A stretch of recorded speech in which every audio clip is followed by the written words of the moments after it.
षष्ठीचे दिवशी भक्त आनंद वर्तला हो, घेऊन दिवट्या हाती हर्षे गोंधळ घातला हो. कवडी एक अर्पिता देशी हार मुक्ता फळा हो, जो गवा मागता प्रसन्न झाली जगत जननी हो. उदो बोला उदो अंबाबाई माऊलीचा हो, उदो कारे गरजती काय महिमा वर्णू तिचा हो. मुंबईमधील प्रसिद्ध अशा प्रभादेवी मंदिरातून गजर कीर्तनाचा सोहळा आनंदाचा स्पेशल पार्टनर गोपुरम कुंकू आणि हळदी पावडर. आजच्या भागात मी दीप्ती भागवत तुम्हा सगळ्यांचं भक्तिपूर्वक स्वागत करते. आत्ताच आपण प्रभावती देवीचे आशीर्वाद घेतले, कालिका देवी चंडिका देवीचे आशीर्वाद घेतले.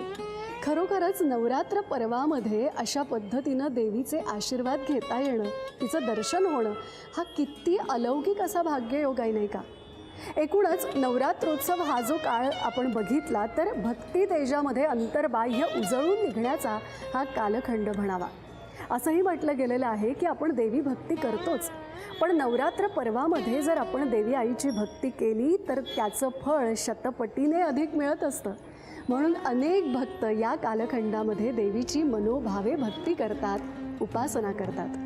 प्रभावती देवीचे आपण आशीर्वाद घेतलेले आहेत आणि आज आणखीन एक सुवर्णयोग असा आहे की याच मंदिराबद्दल आपण अधिक विस्तृत पद्धतीनं समजून घेणार आहोत. मुंबईमधील पुरातन मंदिरांपैकी एक प्रसिद्ध मंदिर ते म्हणजे आत्ता आपण ज्या स्थानी आहोत तेच प्रभादेवी मंदिर. तुम्हाला ठाऊक आहे, हे मंदिर 310 वर्ष जुनं इतकं पुरातन आहे. या मंदिराच्या बाबतीमध्ये एक घटना सांगितली जाते. श्रीमंत पाठारे प्रभू समुदायातील एक श्रीयुत श्याम नायक यांना एकदा देवीने दृष्टांत दिला. आत्ता ज्या ठिकाणी मंदिर आहे बरोबर त्याच्या समोर एक विहीर होती. त्या विहिरीमधून त्यांनी देवीची मूर्ती काढली आणि 1715 या मंदिराची उभारणी झाली. श्री जयानंद कृष्णनाथ कीर्तिकर यांच्याकडे मंदिराचा कार्यभार आल्यानंतर the Kirtikar family Prabhadevi charitable institution या नावाने ट्रस्टची स्थापना झाली आणि आज या ट्रस्टद्वारे मंदिराचा कार्यभार अत्यंत यशस्वीपणे चालवला जातो. दादरमधील प्रभादेवी मंदिर ज्या परिसरात आहे तो परिसर कुठला माहिती आहे का? आगर बाजार. पण आज आपल्याला विश्वास बसणार नाही की पूर्वी या ठिकाणी मिठागरं होती. एकूणच मंदिराची वास्तू लक्षात घेता मंदिराच्या आग्नेय दिशेला असणारा दीपस्तंभ जो 1850 बांधण्यात आला आणि ईशान्य दिशेला असणारा दीपस्तंभ हा 1962 बांधण्यात आला. तर अशा प्रकारे या मंदिराबद्दलच्या काही महत्त्वपूर्ण गोष्टी समजून घेतलेल्या आहेत. प्रभादेवी मंदिरातील प्रभावती देवीचे आशीर्वाद घेत आता मात्र आजच्या भागातील कथेला सुरुवात करूया.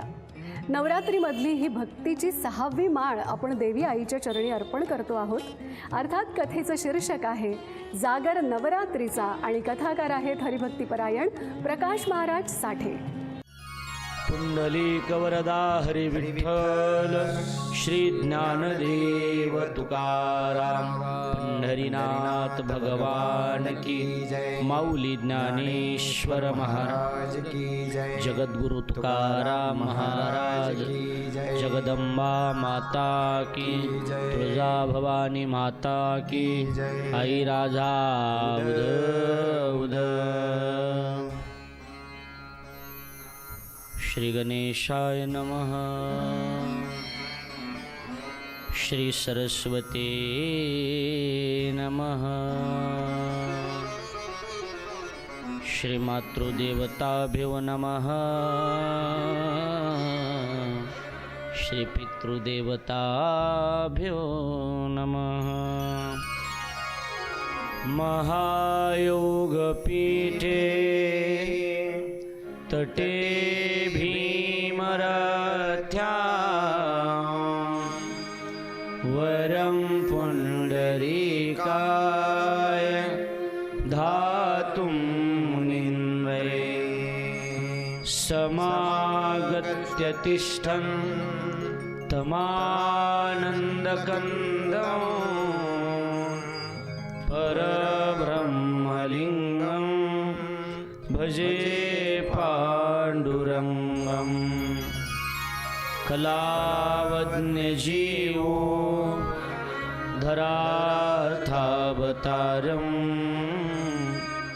कलाङ्काङ्कतेजो धिकामोदिवक्रं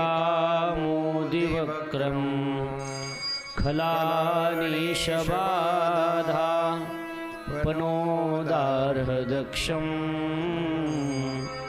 समाधिस्थमूर्तिं भजे ज्ञानदेवं. सर्वांनी हात जोडून जगदंबा मातेचं देवीचं स्मरण करायचं. सर्वमंगलमांगल्ये शिवे सर्वार्थ साधिके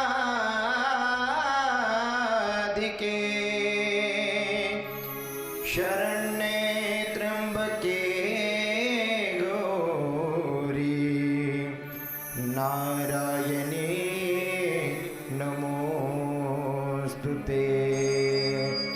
नारायणी नमोस्तुते. नारायणी नमोस्तुते.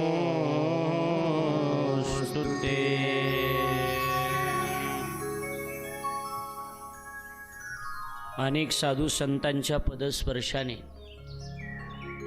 पवित्र आणि पुनीत झालेल्या आपल्या या जुजारपूर नावाच्या गावामध्ये महान तपस्वी मंगलाताई करांडे आणि करांडे इंटरनॅशनल हायस्कूलच्या वतीने या शाळेचे सर्व आमचे सन्मित्र श्रीधरजी करांडे सर आणि त्यांच्या सर्व परिवाराच्या वतीनं या ठिकाणी शारदीय नवरात्र महोत्सवाच्या निमित्तानं जो नवरात्र महोत्सव चालू आहे त्या नवरात्र महोत्सवाच्या निमित्तानं जागर नवरात्रीचा अर्थात नवरात्रीचा जागर आपण या ठिकाणी करत आहोत.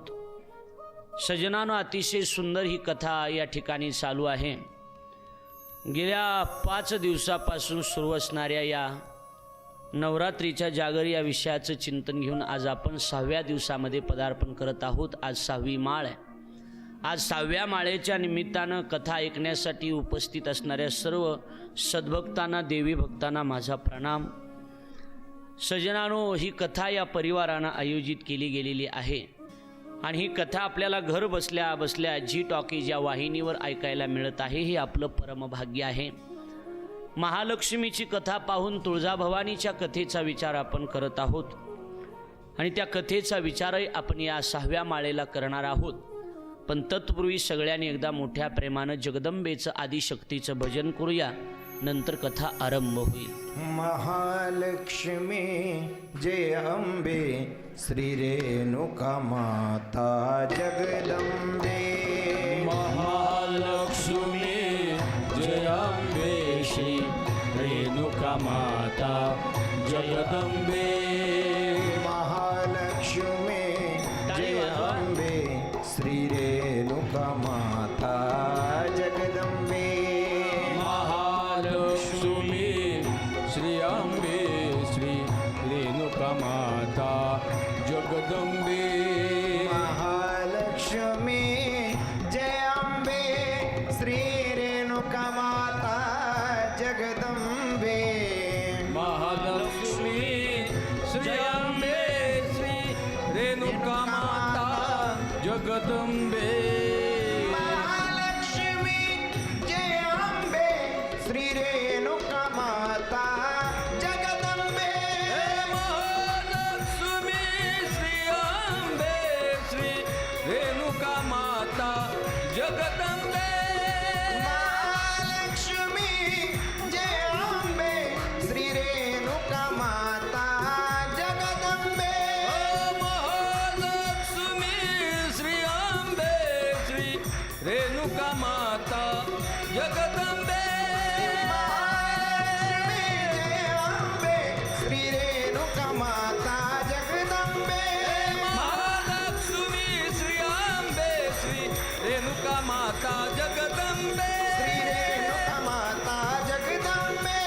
रेणुका माता जगदंबे. शारदीय नवरात्र महोत्सवाचा विचार आपण करत आहोत. आज 6वी माळ आहे. 6व्या माळेच्या निमित्तानं आपण या ठिकाणी विचार करत आहोत. आपणही गेल्या 5 दिवसापासून जी टॉकीच्या माध्यमातून हा नवरात्रीचा जागर आपण संपन्न करत आहात. अतिशय आनंदाची गोष्ट आहे. सजनानो, देवीची कथा, देवी भागवताची कथा म्हणजे ही मंदिरातल्या देवीची कथा नाहीच, तर आपल्या घरातल्या देवीची कथा आहे. ही 9 दिवसाच्या नवरात्री आहेत. तर मला असं वाटतंय की ही नवविधा भक्ती आहेत, हे लक्षात ठेवा. आणि नवविधा भक्ती ज्या आपल्याकडे सांगितलेल्या आहेत त्या नवविधा भक्ती म्हणजे या नवरात्री आहे.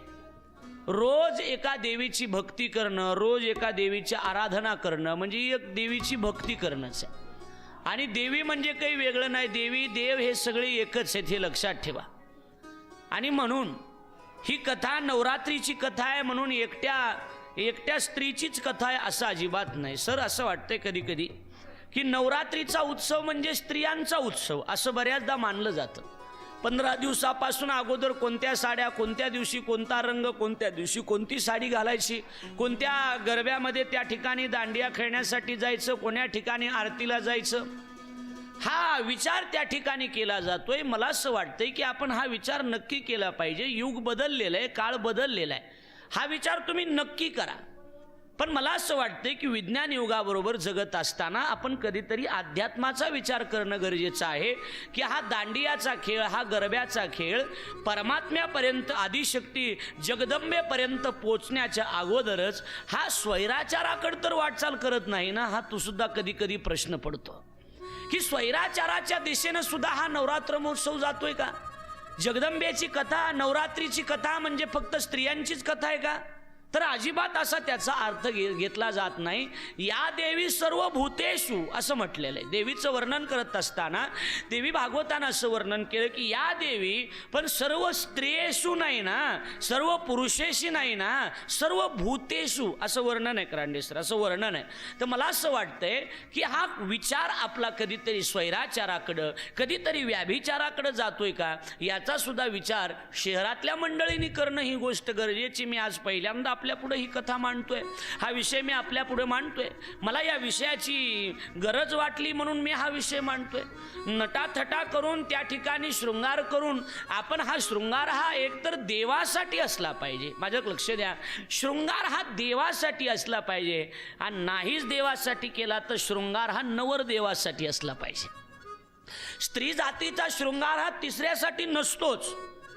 पुन्हा एकदा लक्ष देऊन ऐका, स्त्रीला स्वातंत्र्य मिळालंय, स्त्रीचं पारतंत्र्य संपलंय, ह्या गोष्टी जरी तुम्हाला मान्य असताल, काळ बदललेला असेल तरी स्त्री स्वतंत्र झाली आहे ही गोष्ट नक्की महत्त्वाची. पण स्त्री स्वतंत्र झाली ती आचरणशील बनण्यासाठी, स्त्री स्वतंत्र झाली ती आपलं शील सांभाळण्यासाठी. अजून बोलू द्या, स्त्री जी स्वतंत्र झाली आहे ना ती आपलं आचरण, आपलं चारित्र्य संपन्न जीवन जगण्यासाठी झाली आहे. म्हणून एक लक्षात ठेवा, हा उत्सव फक्त स्त्रियांचाच आहे हे पहिलं तुमच्या डोक्यातलं काढून टाका.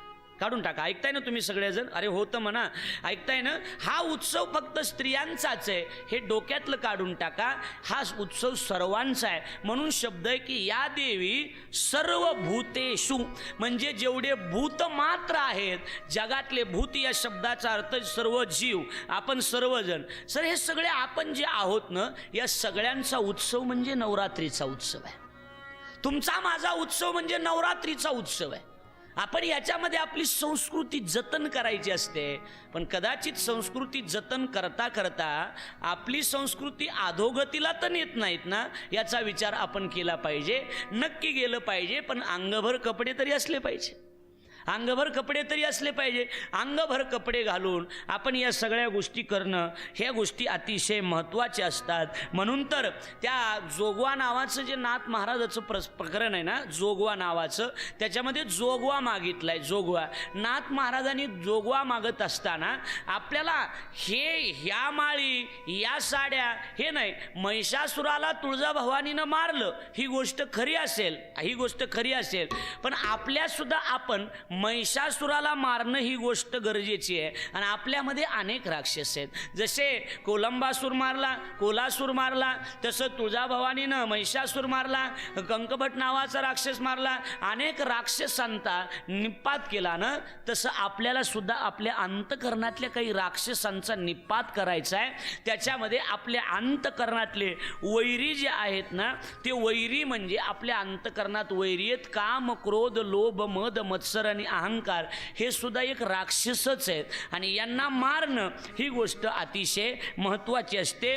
म्हणजे द्वैत सारायचं आहे. लक्षात आलं का नाही? द्वैत म्हणजे दुजे आणि दुजे म्हणजे संसार. माऊलीला म्हणावं लागलं दुजे जव जव घडे तव तव संसार भय जोडे हे आपुलेनी तोंडे देव बोलती वेदे.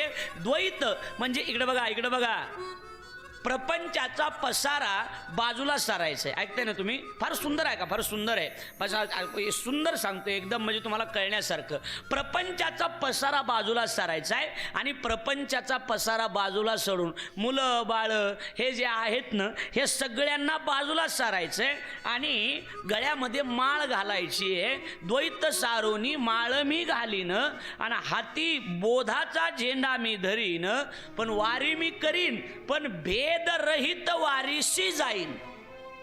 म्हणजे हा वेगळा आहे तो वेगळा आहे हा दुजा भाव अंतकरणामध्ये देवी भक्ताच्या कधीही राहत नाही. ही भक्ती जी आहे ना ती ही भक्ती एका देवीची भक्ती नाही. आपल्याकडं नवविधा काय बोलिले जे भक्ती द्यावे माझे हाती संतजनी असं जे म्हटलेलं आहे ना म्हणून म्हणावं लागलं नवविध भक्तीच्या करुणी नवरात्र नवविध भक्तीच्या करुणी नवरात्र करुणी निराकार काम ज्ञानपुत्रा करुणी निराकार मागे ज्ञानपुत्रा दंभ शास्त्राचा शास्त्राचा मित्रा दंभ सासरा साडीने कृपाचा आईचा जोगवा जोगवा महागे आईचा जोगवा महागे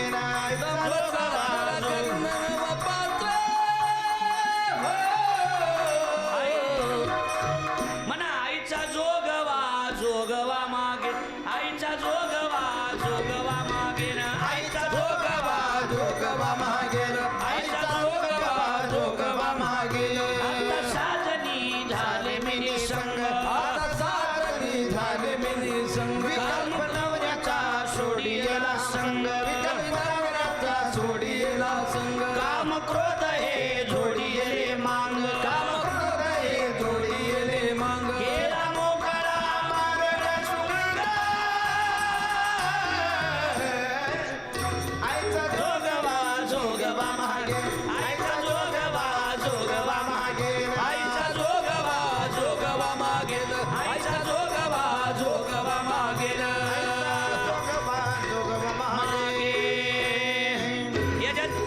याच्यात किती सुंदर आहे बघा ना. याच्यात की सकाळी देवीचे गाणे नवरात्रात ऐकले म्हणजे बरं वाटतं म्हणून सांगितलं तुम्हाला. पण बाकीचे वेगळे गाणे म्हणण्यापेक्षा संतांनी लिहिलेले गाणे चांगले आहेत ना. आता बघा आता काय सोडायचं आणि काय करायचंय. आता बघा लक्षात ठेवा. महाराज म्हणतात आता साजनी झाले मिनी संग. साजनी म्हणजे मैत्रिणी. साजनी म्हणजे बोला ना मैत्रिणी. रूप पाहता लोचेनी सुख झाले हो साजनी. ज्ञानोबारांनी बुद्धीला मैत्रीण म्हणलंय आणि मला असं वाटतं की आपल्या बुद्धीला जर मैत्रीण बनवलं तर माणूस अभ्यासामध्ये कधीच मागं राहणार नाही. पण मैत्रीण बनवत असताना बुद्धीला मैत्रीण बनवा.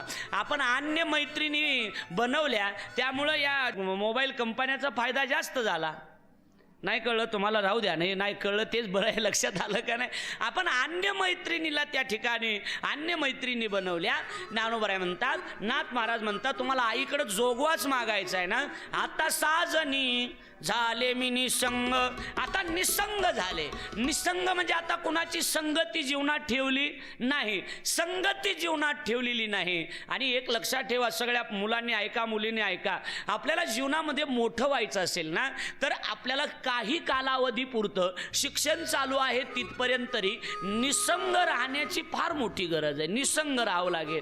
हा माझा मित्र आहे ती माझी मैत्रीण आहे ठीक आहे बाबा या गोष्टी जरूर असल्या पाहिजेत पण या काही कालावधीच्या नंतर असल्या पाहिजेत. कालावधीच्या नंतर मी काय म्हणतो सर तुमचं ध्येय एकदा तुम्ही गाठलं की पुन्हा ध्येयापर्यंत जर तुम्ही पोचलात तर पुन्हा तुम्हाला कशाची गरज नाही ना. माणसाची धावाधाव जी चालू असते ना ती कशासाठी? ध्येय प्राप्तीसाठी. एकदा का ध्येय प्राप्त झालं की पुन्हा तुम्हाला कुणी अडवणार नाही. पण ध्येय प्राप्ती होईपर्यंत का होईना तुम्हाला निसंग राहणं ही गोष्ट अतिशय महत्वाची. लक्षात आलं का नाही? तुम्हाला निसंग राहावं लागेल. म्हणून आता साजनी मैत्रिणी झाले मी निसंग.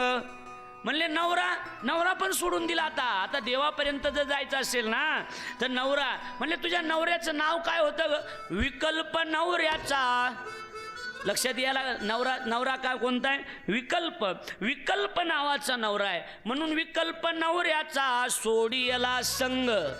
अंतकरणातला जो विकल्प आहे ना, विकल्प म्हणजे शंका निर्माण करणारा, हे जे महाराज कथा सांगतात हे असंच असेल का? बरोबर आहे का नाही? हा विकल्पच आहे. बरं बसल्या उगच महाराजाचं लग्न झालं असेल का? उगच काही घेणं आहे का देणं आहे का सांगा? काही घेणं नाही, याला म्हणायचं विकल्प. बरोबर आहे का नाही? नेमकं बाबा हे जे माणूस आहे ते या माणसाचं नेमकं काय काम असेल बरं? हा काय अंतकरणातला काय विकल्प आहे ना? हा माणसाचं काय काम असेल बरं नेमका? हा इथे जे बसला आहे ह्याचं काय काम काय असेल नेमकं याचं? पुन्हा लक्षात आलं की हा प्याड वाजवतोय म्हणून. लक्षात आलं का नाही? असा प्रश्न पडतो ना माणसाला कधी काय प्रश्न पडतील माणसाला काही सांगताच येत नाही. आणि हा विकल्प काय करतो? आपला वेळ खराब करतो. काय करतो विकल्प? आपला वेळ खराब करतो. म्हणून महाराज म्हणतात की तुम्हाला तुमच्या ध्येयापर्यंत जर पोचायचं असेल ना तर विकल्प नवऱ्याचा सोडियला संग. हा विकल्प बाजूला सोडायचा आणि विकल्प गेला की मग काय करायचं? काम क्रोध हे जोडियले मांग. काम क्रोध याला ज्ञानोबराची ओवी आहे. ज्ञानोबरा म्हणतात हे ज्ञाननिधीचे भुजंग, विषय दरीचे वाघ, भजन मार्गीचे मांग मारक जे. काम क्रोध हे जोडियले मांग. आणि आता विकल्प सोडला, काम क्रोध सोडले, त्यामुळं काय झालं? केला मोकळा सुरंग. आईचा जोगवा मागेन. लक्षात आलं का नाही आता तरी? म्हणजे लक्षात येईल आपल्या मुद्दा एवढाच आहे. आईचा जोगवा मागून ठेविला. लक्षात आलं का नाही? आता बघा, जाऊनी महाद्वारी नवस फेडिला. लक्षात आलं? एका जनार्दनी एकपणे देखिला. आईचा जोगवा मागेन असं म्हटलंय का नाही सांगा? म्हणून सगळ्यात महत्त्वाचं हे आहे की आपल्या अंतकरणातला विकल्प नवरा जो आहे तो विकल्प रूपी नवऱ्याला आपण बाजूला सारायचा आहे. आणि तो विकल्प रूपी नवरा जर आपण त्या ठिकाणी बाजूला सारला तर पुन्हा तुम्हाला कशाचीही जीवनामध्ये गरज पडणार नाही. मुद्दा एवढाच आहे, विषय एवढाच आहे की तो जोगवा आम्ही मागितलाय आणि त्या जोगव्याची आजच्या समाजाला नितांत गरज आहे. मुद्दा एवढाच आहे आपला. मला एवढंच आपल्या पुढं मांडायचं आहे की हा जोगवा प्रत्येकानं मागणं गरजेचं आहे. देवीची भक्ती करत असताना मी पहिल्यांदा 2 मुद्दे मांडले होते, तुमच्या लक्षात आले असतील की हा उत्सव फक्त स्त्रीचाच आहे असं अजिबात नाही, हा उत्सव सर्वांचा आहे. एक मुद्दा लक्षात आला. शारदीय नवरात्र महोत्सव सगळ्यांचा महोत्सव आहे. एक मुद्दा आहे, हा स्त्रीला जरी प्राधान्य दिलेलं असलं तरी पुरुषांनी काहीच करायचं नाही असं थोडंच आहे. मी काय म्हणतो, मला सांगा, संक्रांत हा सण कुणाचा आहे? हां बोला ना, स्त्रियांचा. बरोबर आहे का नाही? बरं, अजून मला सांगा, वटपौर्णिमा हा सण कुणाचा आहे? बोला की, स्त्रियांचा. पण विशेषतः सांगू का? विशेषतः तुम्हाला माहीत नसलं, विशेषतः सांगतो. तो जो सण आहे ना, कोणता? वटपौर्णिमा हा सण आहे स्त्रियांचा, स्त्रियांनी करण्याचा सण आहे. पण जे मागायचं असतं ते पुरुषासाठीच आहे. लक्षात यायला लागलं का नाही तुमच्या? आणि बरेच सण स्त्रियाकडेच आहेत. बरोबर आहे का नाही? बघा तुम्ही, वटपौर्णिमा, बरोबर आहे का नाही? अजून तुम्हाला दिवाळी, असे जे स्त्रीलिंगी आहेत, बरोबर आहे का? दिवाळी, वटपौर्णिमा, त्याच्यानंतर अजून संक्रांती, नागपंचमी. आपल्या वाट्याला एकच आहे, बैलपोळा. बस आपला काही सण नाही, काय नाही. आपल्या वाट्याला, बैलाच्या वाट्याला काय येणार आहे? पोळाच येणार आहे, बाकी काय येणार आहे सांगा? सकाळी एक जणाने सकाळी त्या ठिकाणी सुंदर रोज नवऱ्याला शिव्या द्यायची, रोज नवऱ्याला मारायची, शिव्या द्यायची, आंघोळीला नदीवर पाठवायची, भाकरीसुद्धा शिळ्या द्यायची. आणि एके दिवशी सकाळी उठवलं, पटकन उठवलं, मग गरम पाणी टाकलं, आंघोळीला उठणं ठेवलं, साबण ठेवली, स्वतः चोळून आंघोळ घातली. त्याला वाटलं नक्की साठे महाराजाचं कीर्तन ऐकलं, त्याचा फायदा झाला आहे. आणि म्हणून तिनं सगळं आंघोळ घातली नवऱ्याला, नवीन कपडे, लगेच पुरणपोळी, तूप टाकून बसा मालक जेवायला, असा गंध लावला, पुरणपोळी दिली. त्यानं सांगितलं मी जेवतो गोष्ट खरी आहे, पण तुझ्यात काही बदल झाला का टी व्हीवरची साठे महाराजाची कथा बघून? नाही म्हणे, कथाचा आणि साठे महाराजाचा इथं काही संबंध नाही. मग आज मला पुरणपोळी आंघोळ म्हणे, आज पोळा आहे पोळा. एवढं जरी कळलं तरी बा झालं, नाही कळलं तर बसा आपलं निवांत बसा. लक्षात आलं का नाही? आपला विषय एवढाच आहे, आपला मुद्दा एवढाच आहे की ह्या गोष्टी महत्त्वाच्या आहेत ना. आता काय सांगत होतो मी, लक्षात आहे का तुमच्या? ही सर्वांची नवरात्री आहे, सर्वांचा हा शारदीय नवरात्र महोत्सव आहे. म्हणून सण जरी सगळ्यांचे, एक सण एकट्यासाठी नसतो, हे सण सगळ्यांसाठी असतात. वटसावित्री आहे, बरोबर आहे का नाही? वडापाव वडापाव वडापाव वडापाव असे येरझाऱ्या मारा, वडापाव असे येरझाऱ्या मारावं लागतात सगळ्या, अशा चक्रा मारायच्या. आणि मग एके दिवशी घरी आल्याच्या नंतर पत्नीला विचारलं, का गं, एक जणानं विचारलं, का गं हे जी वडसावित्री हे कशासाठी असतं गं? म्हणे, अगं म्हणे तुम्हाला मालक माहीत नाही, 7 जन्म मला हाच पती मिळावा म्हणून आम्ही वडाला जात असतो तुमच्यासाठी. 7 जन्म म्हणे इच्छा आहे का? हा म्हणे, मग 7 जन्म तुम्हीच मिळावे. गेली वडाला आणि येताना स्टॅम्प पेपरच घेऊन आली. म्हणली मालक याच्यावर सही करा. म्हणले का? घटस्फोट. नवरा म्हणला, आत्ताच तर म्हणलीस ना 7 जन्म पती मिळा. हो म्हणले, पण येता येता मी आपल्या कुलकर्णी काकाकडे गेले होते, त्यांनी सांगितले तुमचे 7 जन्म संपलेत, 8वा सुरू झालाय. नग बाया म्हणली तुमच्या संग. आता लक्षात आलं का नाही माझं बोलणं? कळलं का? लक्षात ठेवा, आपला विषय एवढाच आहे, आपला मुद्दा एवढाच आहे. इकडे बघा, माझ्याकडे लक्ष द्या. याचा अर्थ एकच आहे की विकल्प नावाचा नवरा आहे, काम क्रोध आदी हे जे आहेत ना. म्हणून खंडरायालाही म्हणत असताना, खंडराया तुझं करीते नवसू, मरू दे रे सासू खंडराया, मरू दे सासरा. लक्षात आलं का नाही? ननंद मरू दे, सासरा मरू दे, सगळं मरू देच आहे ना. हा, म्हणजे याचा अर्थ आहे की काम क्रोधादी जे विकार आहेत ते बाजूला सारायचे आणि मग नवरात्रीचे उपवास जर केले तर ते नवरात्र सफल होईल. नाही तर काम, मी त्या दिवशी एका भागात सांगितलं ना, उपवास 9 दिवसाचा, लफडे एक बंद नाही, सगळे सुरूच ठेवायचे. काय कामाचे ते सांगा बरं महाराज? ते उपयोगाचं नाही ना. विकल्प, काम, क्रोध, लोभ, मद, मत्सर याला बाजूला सारून आपण तो उत्सव केला पाहिजे. बरं, त्याच्यात विशेष अजून आहे की बऱ्याच ठिकाणी मांसाहार केलं जातं, मद्यपान केलं जातं. हे मान्य नाही ना संप्रदायाला, देवीला सुद्धा हे मान्य त्या ठिकाणी नाही. दैत्यासाठी वगैरे ही गोष्टी वेगळ्या आहेत, पण मान्य नाही, ही गोष्ट लिहून ठेवा. आता लक्ष द्या, म्हणजे नैवेद्य कुणासाठी असतो? दैत्यासाठी. मांसाहाराचा नैवेद्य कुणासाठी असतो? अरे दैत्यासाठी. कुणासाठी? दैत्य म्हणजे राक्षस, म्हणजे जेवढे मांसाहार करतात ते सगळे असं आहे का? बरं, मला माहीत नव्हतं म्हणून म्हणलं, बाकी काही नाही. लक्षात आलं का नाही? आणि ह्या राक्षसनी बरोबर, केक्सा म्हणायचं यांना, केक्सा. हो, लाजाय वाटत नाही काय काय महिलांना की मांसाहार करतात. आपल्याला लाज वाटली पाहिजे. आपण स्त्री आहेत, आपण आदिशक्ती आहेत. आपल्याला आदिशक्तीचं जर आपल्याला आदिशक्ती म्हणत असतील तर आपण मांसाहार करावा का? अरे तुमच्या लेकराला ठेच जर लागली तर तुमच्या डोळ्यात पाणी येतं. मग कुणाचं तरी लेकरू कापून खात असताना लाज नाही का वाटत तुम्हाला? कशा खाली भागाच्या थोबाड तोंड्या पुन्हा. इकडे बघा माझ्याकडं. हा, मी काही बाहेर येत नाही. लक्षात आलं का नाही? इकडे बघा, सांगतो का हे सगळ्या गोष्टी बाजूला सरायच्यात. म्हणून बकरा हे कशाचा काम क्रोधा बकरा कापीन असं म्हटलंय. काम क्रोध लोभ मत्सराचे बकरे कापून टाकायचे आणि निसंग पद्धतीनं जीवन जगणं. काम क्रोध बकरा मारा, पूजा रखुमाईच्या वरा. काम क्रोध बकरा मारा. कोणते बकरे मारायचे? देवीच्या पुढे कोणते बकरे मारायचे? काम आणि क्रोध हे 2 बकरे मारून टाकायचे. कारण हे 2 बकरे जास्त माणसाला त्रास देतात. हे 2च बकरे आहेत. एकाचं नाव काम आहे आणि दुसऱ्याचं नाव क्रोध आहे. मग देवीची भक्ती करायची, देवीचा भक्त व्हायचे ना, पहिले हे बकरे मारून टाकावे लागतील. हे बकरे फार त्रास देतात, बरोबर आहे का नाही? हे फार त्रास देतात. म्हणून इकडं लक्ष द्या. काम हा एक बकरा आहे आणि क्रोध हा एक बकरा आहे. आणि त्याच्यात असं आहे सर, जिथं काम आहे तिथं क्रोध अगोदरच आहे. म्हणजे मी सांगितलं ना, कामातुरानाम भयो न लज्जा, म्हणजे कामातूर माणसाला लाज वाटत नाही, भीती वाटत नाही, कोणाची काहीच वाटत नाही, बरोबर? पण ते कामाची विशेषता असते. तो तुमचा काम जर नाही पूर्णत्वाला गेला तर त्याचा सक्का भाऊ तिथंच हजर असतो, त्याचं नाव क्रोध आहे. बऱ्याच घटना अशा सुद्धा बघायला मिळतात. आम्ही जेलमध्ये गेलो की कधी कधी विचारतो ना, जेलमध्ये आमचे कीर्तन असतात ना, ते खरं आमच्याकडं जेलमध्ये प्रत्येक जेलला कीर्तन राहतं. आणि मग मी भरपूर कीर्तनं केले. त्यांना विचारलं तुम्ही इकडं कसं काय, ते सहज म्हणतात महाराज रागाच्या भरामध्ये. कशाच्या भरामध्ये सर? रागाच्या. म्हणजे रागाचा भर म्हणजे काय? रागाचा भर म्हणजेच क्रोध आहे. रागाचा भर म्हणजे काय?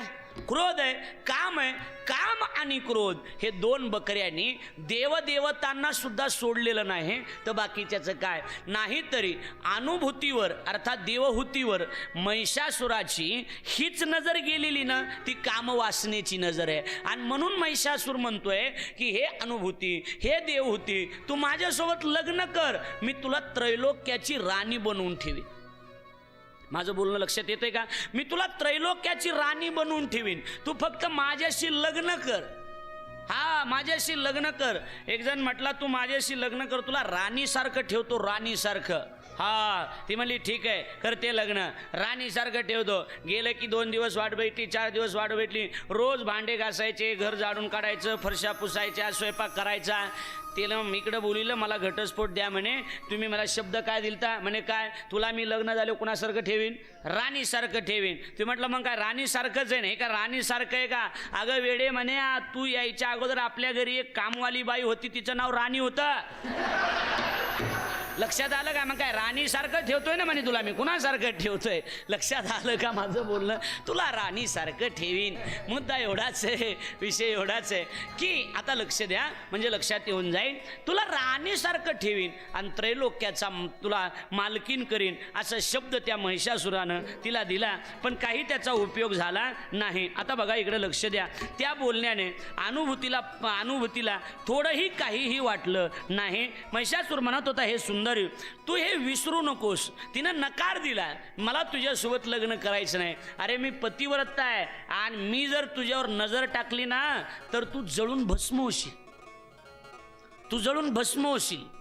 अनुसया नावाची पतिव्रता होऊन गेली. दत्तात्रेयाला जिनं जन्माला घातलं ती अनुसया माता. त्या अनुसया मातेची पातिव्रत्य एवढंच चांगलं होतं की ब्रह्मा विष्णू महेश हे तिघजण त्या ठिकाणी परीक्षा घेण्यासाठी गेले होते.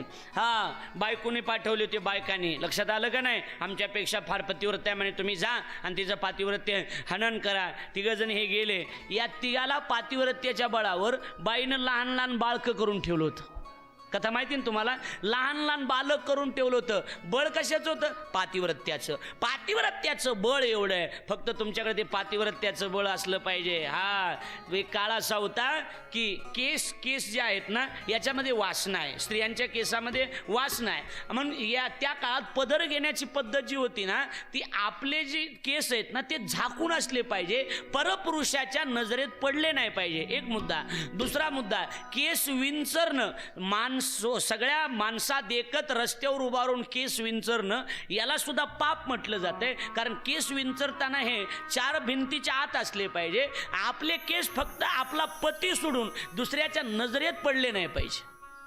लक्षात येते माझं बोलणं? फार सुंदर आहे. कर्मकांड एवढं बेकार आहे महाराज, आपण त्या कर्मकांडाच्या नका इतक्यात सुद्धा बसत नाही, आपण बसू शकत नाही. आपली संस्कृती बिघडून गेली आणि आपल्या लोकांना दुसऱ्याच्या माईला मावशी म्हणायची जास्त पद्धत आहे. माझं बोलणं कळलं असेल का नाही? पाश्चात्य संस्कृती आपल्याकडे आणण्याची आपल्याला पद्धत आहे. खरं सांगू, आता मी बऱ्याच देशामध्ये जाऊन आलो सर. ते असं आहे की तिकडली संस्कृती हे शॉर्ट कपडे घालणं, इतके कपडे घालणं, हाफ कपडे घालणं स्त्रियांनी, ही संस्कृती तिकडली. मग तिकडली संस्कृती भाऊ आपण इकडं आणली आणि आपली नऊवारी साडी तिकडल्या बाया घालतायत. तुम्ही बघितलं असेल बऱ्याच ठिकाणी त्या नऊवारी साडी घालतायत. त्या आपल्याला शिकवतायत की तुमची संस्कृती फार सुंदर आहे, पण आम्ही आमची संस्कृती सोडून दिली. बरं, आता सांगायसारखंही नाही. असं सांगितलं की मलाच फोन येतात, साठे महाराजाच्या का पोटात दुखतं, आम्ही काय त्यांच्या पैशाचे कपडे घालतो का? आम्ही आमच्या पैशाचे कपडे घालतो. बाबा माझं काहीच जात नाही. साठे महाराजाच्या काय बापाचं जातं? साठे महाराजाच्या काहीच बापाचं जात नाही, पण तुमच्या बापाची इज्जत जाती एवढं तर खरं आहे. लक्षात आलं काय? तुमच्या बापाची इज्जत जाऊ देऊ नये म्हणून अंग भरून कपडे असले पाहिजे. जमाना बदलून गेलाय, पण महाराज, अरे आई रे बैमान दुनिया आई रे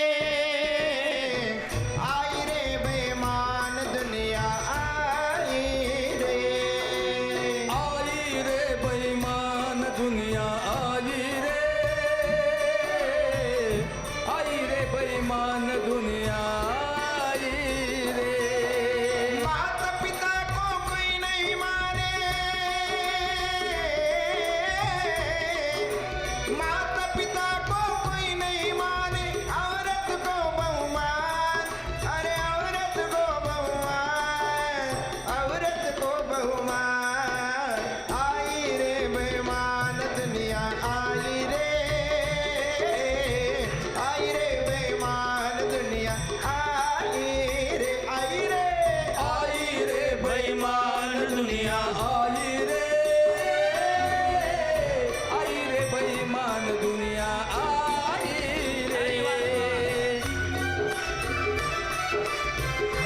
जय हो.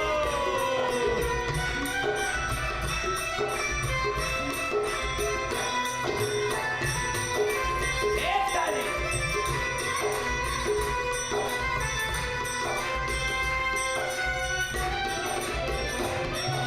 साध संत को कोई नहीं माने,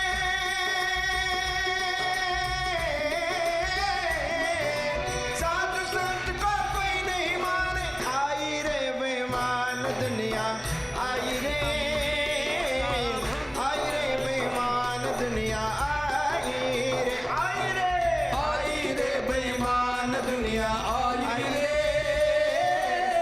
आई रे बेईमान दुनिया आई रे, आई रे, आई रे. आलं लक्षात. अरे माता पिता को कोई नहीं मानने,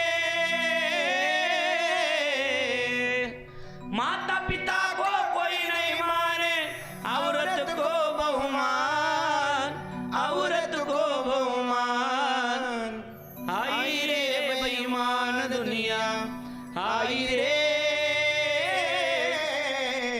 आई रे बेईमान दुनिया आई रे. किती सुंदर आहे हो हे सगळं. हे असले म्हणायचे सोडून देतात आणि दुसरेच गाण्यामध्ये आण राण राण राण राण नाकमुका कळतच नाही त्याचा अर्थ.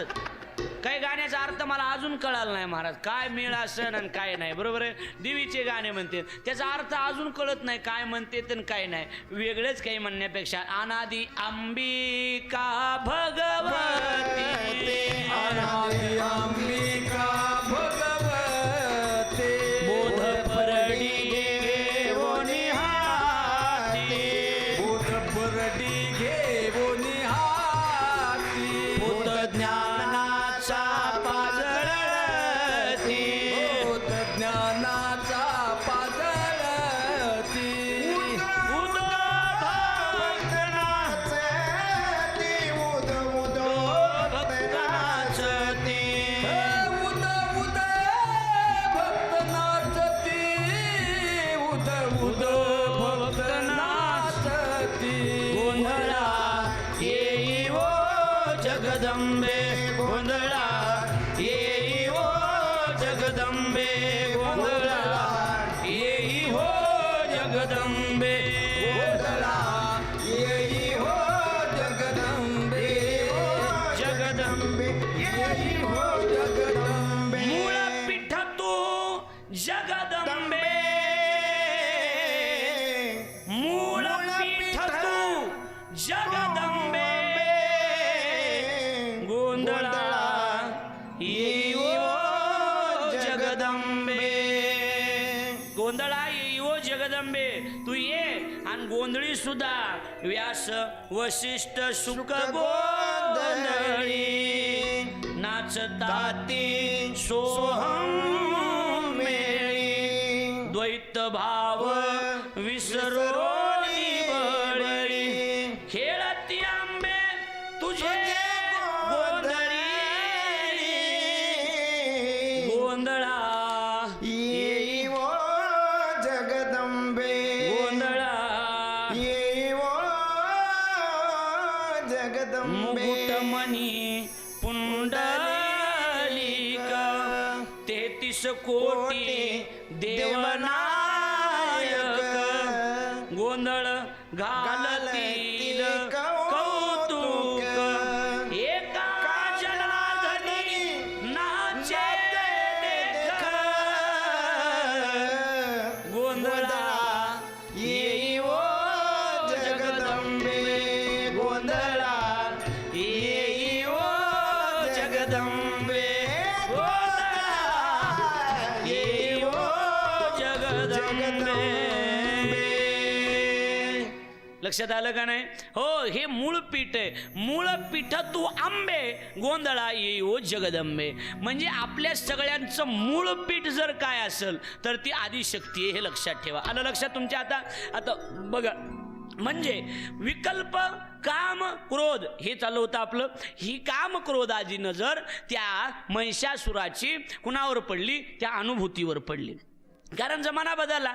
परस्त्री माते समान हा जो एक ज्ञानोबरायचा सिद्धांत होता ना, हा सिद्धांत आता मोडून काढला लोकांनी. परस्त्री माते समान स्त्रीला दर्जा दिला. आपली पत्नी सोडली तर परस्त्री आपल्याला आईप्रमाणे दिसली पाहिजे असं संतांचं मत आहे. मग आपण जर या देवीला मानत असू, ही जगदंबा मानत असू, तुळजापूरची तुळजा भवानी मानत असू, तर आपण आपल्या जवळ आपल्या या पृथ्वी तलावर राहणारी जी स्त्री शक्ती आहे ती सुद्धा एक जगदंबाच आहे, ती सुद्धा आपली आईच आहे असं म्हणायला काय हरकत आहे?